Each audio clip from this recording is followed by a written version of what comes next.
Hey guys, Scott and Nate here with Play Your Court. Today we're going to show you a simple little drill that will help you with your inconsistent toss.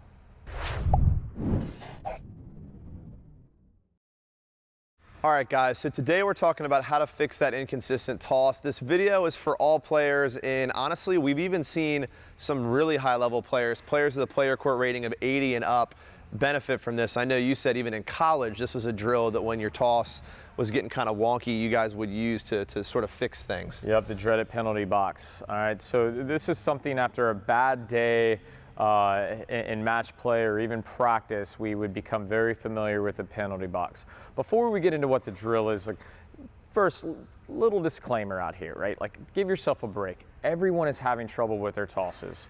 And it's one of the more frustrating aspects because we know that we can control it. It's the one part of the match that it's solely your responsibility. Your opponent is not influencing at all. That is precisely why it makes it so difficult. Nerves get into play, left brain starts taking over, and a lot of funky things can happen.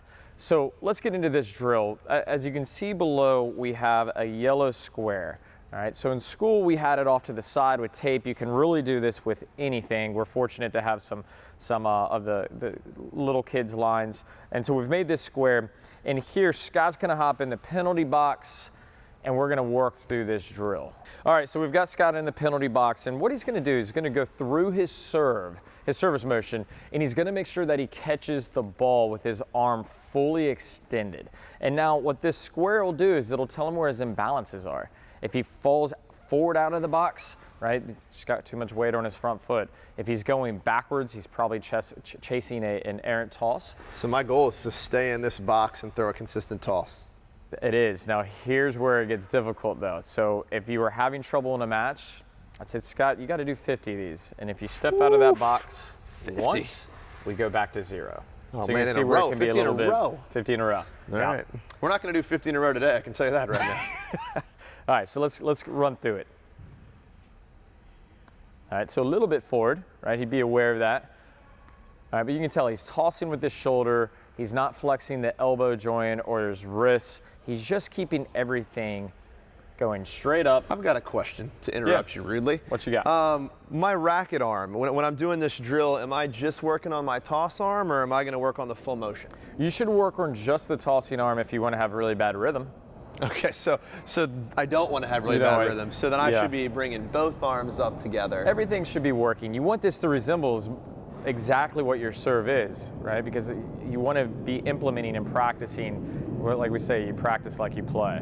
All right, so let's show you a couple examples of what the toss is, what's happening with the toss when it's poor. And on this one, you'll notice Scott's going to toss a little bit behind him. All right, and you'll notice he's got to stumble out of the box a little bit. All right, and it's one thing if you're throwing a kick serve. Some of you out there are like, well, if I'm tossing for a kick serve, I'm tossing behind me.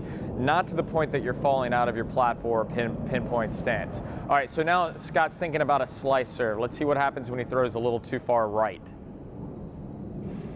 All right, and you can see that back foot came around, and this happens quite a bit on the slice serve. He'll probably end up hooking it with poor contact. All right, so now he's thinking the big flat serve here. All right, so he's going to try to get in the court a little bit. That's actually okay, right? So on this particular serve, this would be okay because he's going flat. He should be in the court. We should always be somewhat in the court. I could even take away this line and say, you know what, that's okay. Let's just not go left, right, or back. Okay, Nate, so that's a pretty good drill that helped me sort of figure out, you know, what's going wrong with my toss. Would I use the same drill and start hitting some balls? Is there a progression here where I'm going to start hitting? Yeah, in time, but really this whole drill is about taking the actual hitting out of it, because we don't ever really just focus on the toss without hitting. Right? So it's like also we jump into match play and it's like, I don't know what's up with my serve. Is it my grip? Is it contact? 1,000 different ideas. And most of the time it's your toss. You're chasing a toss all over the place and you're not giving it a chance. So by actually not hitting the ball and focusing on the toss itself, the serve is going to improve. Perfect. So guys, this is a drill really you can do anywhere, right? We don't have to be on a tennis court. If I'm not hitting the ball, you know, I could do this in my living room, right? Set up a box. I'm just practicing my toss, practicing understanding which direction my weight is shifting. So this is a drill you can take really off the tennis court and practice your toss. So hopefully this helps. As you guys know at Play Your Court, Nate and I just want to see you improve your game. The instruction's going to change for you based on your skill level, but unfortunately we don't know what your skill level is. So click the button or the link below, answer some questions for Nate and I about your specific skill level. We'll then send you some custom video coaching based on what you need to be working on. Just click the button or the link below and we'll do the rest.